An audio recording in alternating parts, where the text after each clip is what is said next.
Everything we thought we knew about Stonehenge may be wrong.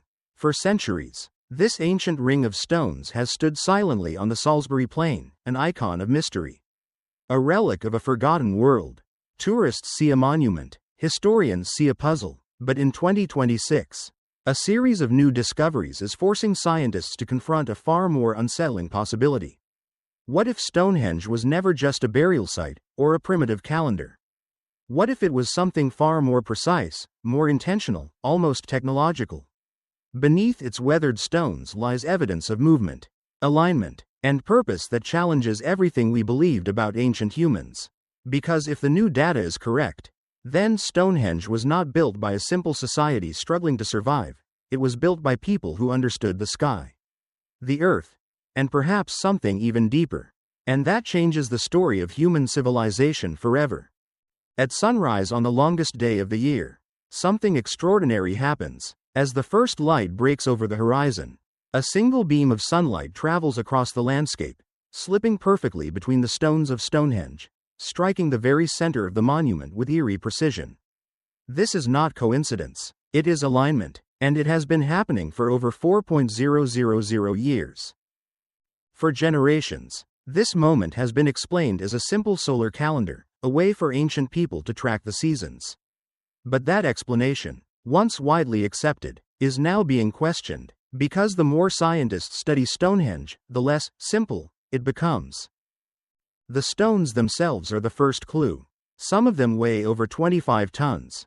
They were transported from quarries over 200 kilometers away, without wheels, without metal tools, without modern engineering. Moving even one of these stones today would require cranes and advanced logistics. Yet somehow, prehistoric builders not only moved them, they placed them with astonishing precision. But precision for what purpose? For decades, archaeologists believed Stonehenge was primarily a ceremonial site, a place for rituals, burials, and gatherings. And yes, human remains have been found nearby. But recent excavations reveal something unexpected. The burials appear secondary, almost like an afterthought. The true focus of the site was never the dead. It was something else. Something far more complex. In 2026, high-resolution ground-penetrating radar scans uncovered hidden patterns beneath the surface, subtle but undeniable geometric structures extending beyond the visible stones. These underground features suggest that Stonehenge was once part of a much larger system, a network of carefully designed pathways, pits, and markers stretching across the surrounding landscape. This was not just a circle of stones. It was a system. And systems have purpose. The deeper researchers looked, the more they began to notice something disturbing. The layout of Stonehenge is not random. And it is not merely symbolic. It is mathematically consistent. The distances between stones, the angles of alignment, the positioning relative to the sun and moon, all follow patterns that would require advanced planning and long-term observation. This raises a critical question.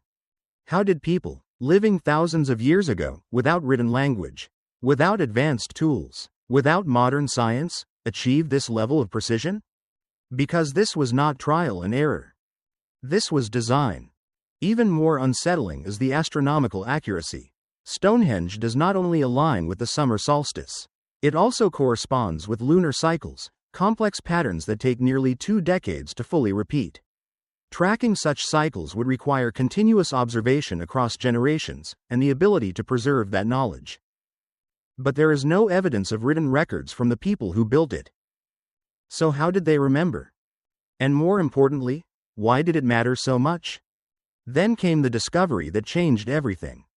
Recent isotopic analysis of the stones revealed that some of them were not just transported from distant locations, they were deliberately selected based on their geological properties.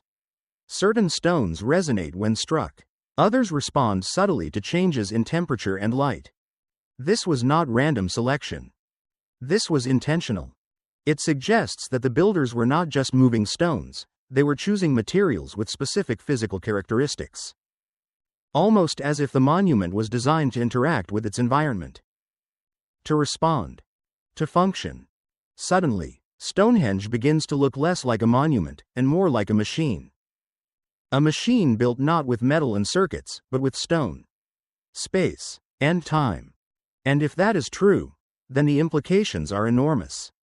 Because it would mean that ancient humans possessed a level of understanding we have drastically underestimated. Not just of the sky, but of the earth itself. But the biggest mystery is still ahead. Because when researchers mapped the full extent of the surrounding landscape, they discovered something even more astonishing. Stonehenge is not alone. It is part of a much larger pattern. A pattern that stretches far beyond a single monument, beyond a single civilization, perhaps even beyond a single purpose. And if Stonehenge is only one piece of something bigger, then the real question is no longer what it is. The real question is, what was it connected to?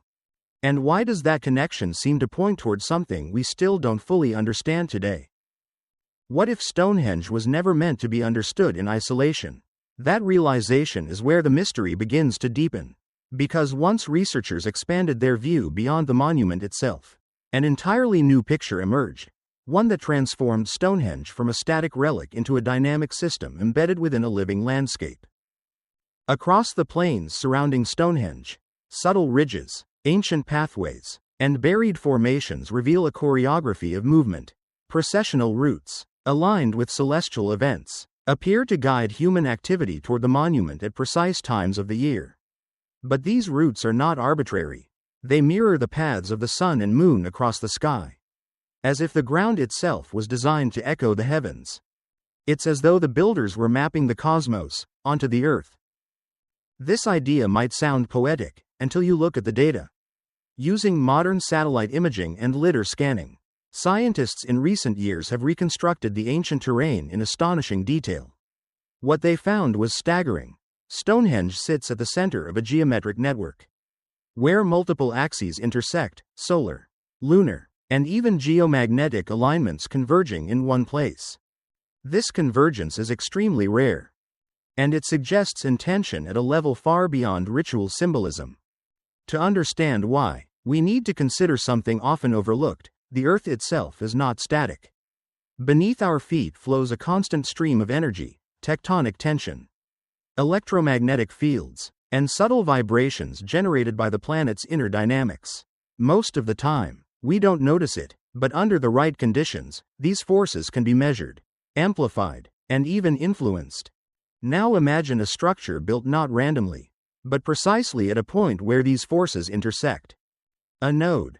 Some researchers now propose that Stonehenge was constructed on such a node, a place where natural energy lines, sometimes referred to as ley lines, converge. While controversial, this theory gains traction when combined with geological evidence.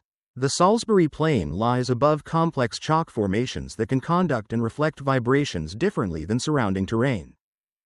In simple terms, the ground beneath Stonehenge may not just support the structure, it may interact with it. Then there are the stones themselves. The massive sarsen stones and smaller bluestones are not uniform in origin or composition. Bluestones, transported from Wales, exhibit unusual acoustic properties. When struck, they produce ringing tones, almost like primitive bells. Experiments have shown that under certain conditions, these stones can resonate in response to external stimuli, including sound waves and temperature changes.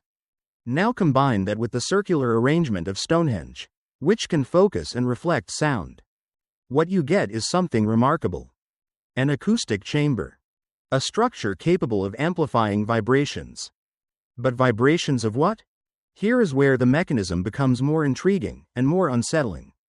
During solstices and specific lunar events, the alignment of the stones not only directs light, it also alters how sound and energy move within the circle. Subtle shifts in temperature and electromagnetic conditions occur at these moments. These are measurable, though not fully understood. It's as if Stonehenge activates under certain celestial conditions. Not in a dramatic, visible way, but in a quiet, almost imperceptible shift in how energy flows through the space. Ancient people may not have understood this in scientific terms, but they could have experienced it. They could have felt it. And that may have been enough. Imagine standing within the circle thousands of years ago. The sun rises exactly where it should. The air feels different. The stones hum faintly. The ground beneath your feet seems alive. For those who built and used Stonehenge, This would not feel like coincidence. It would feel like connection. A connection between sky, earth, and human presence. But here comes the twist that changes everything. Recent research comparing Stonehenge to other ancient sites, such as those in Ireland, Egypt, and even parts of South America, reveals striking similarities. Not in appearance, but in alignment and placement. Many of these sites are positioned at geomagnetic or astronomical nodes. Many use stones with unusual acoustic properties. Many are linked by patterns that repeat across continents. This raises a disturbing possibility. What if different ancient cultures, separated by vast distances and time, were following the same blueprint? Not copying each other, but responding to the same underlying principles. The same hidden mechanism. If that's true, then Stonehenge is not unique. It is part of a global system. A system built by humans, or perhaps discovered by them. And if we are only now beginning to understand how it works, then the most important question is still unanswered. What was this system actually designed to do? If Stonehenge is not a monument, but part of a system, then we are forced to confront a possibility that changes everything we thought we knew about our past. Because systems are not built without purpose. They are designed to do something. And whatever Stonehenge was designed to do, it was important enough to shape landscapes, move mountains, and organize entire communities around its operation. But the most unsettling implication is this: what if that purpose was never lost? What if it was simply forgotten? Modern science tends to separate the physical from the symbolic. We draw clear lines between ritual and function, between belief and mechanism. But ancient people may not have seen the world that way. For them, the spiritual and the physical were intertwined, two expressions of the same underlying reality. A place like Stonehenge could be both sacred and technological. And that idea forces a dangerous question into the open. What if ancient civilizations were not primitive at all? What if they understood aspects of the natural world that we are only beginning to rediscover?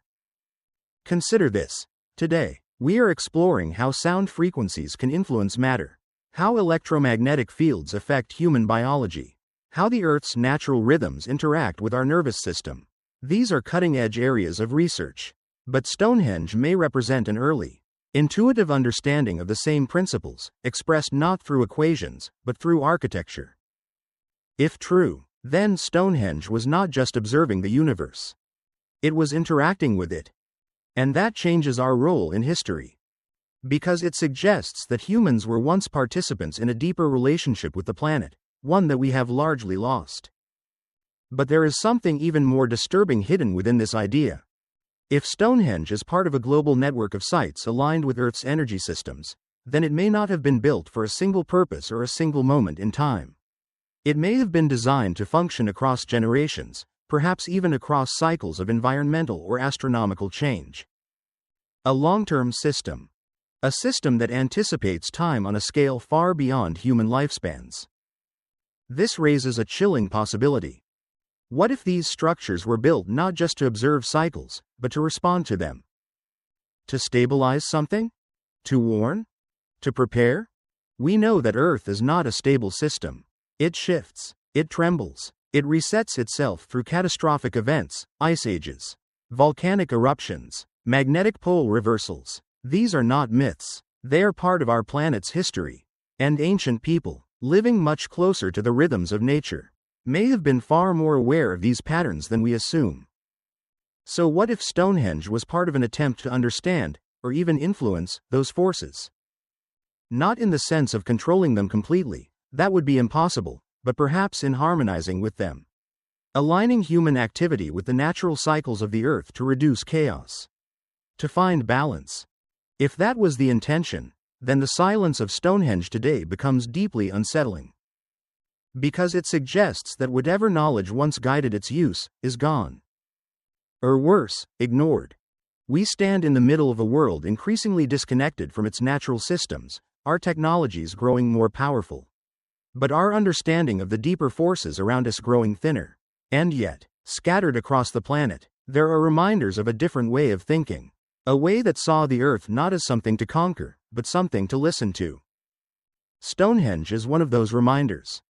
Not because it holds all the answers, but because it asks the right questions. Who were we before history began?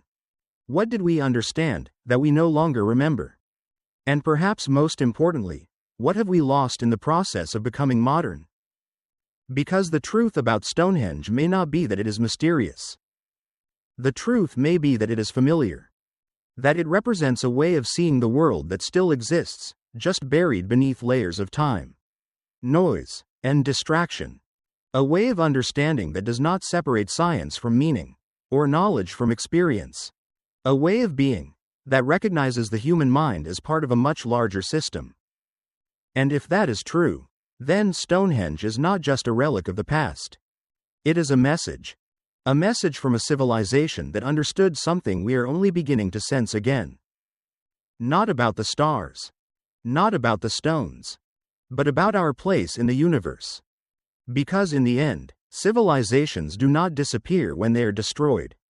They disappear when they are forgotten.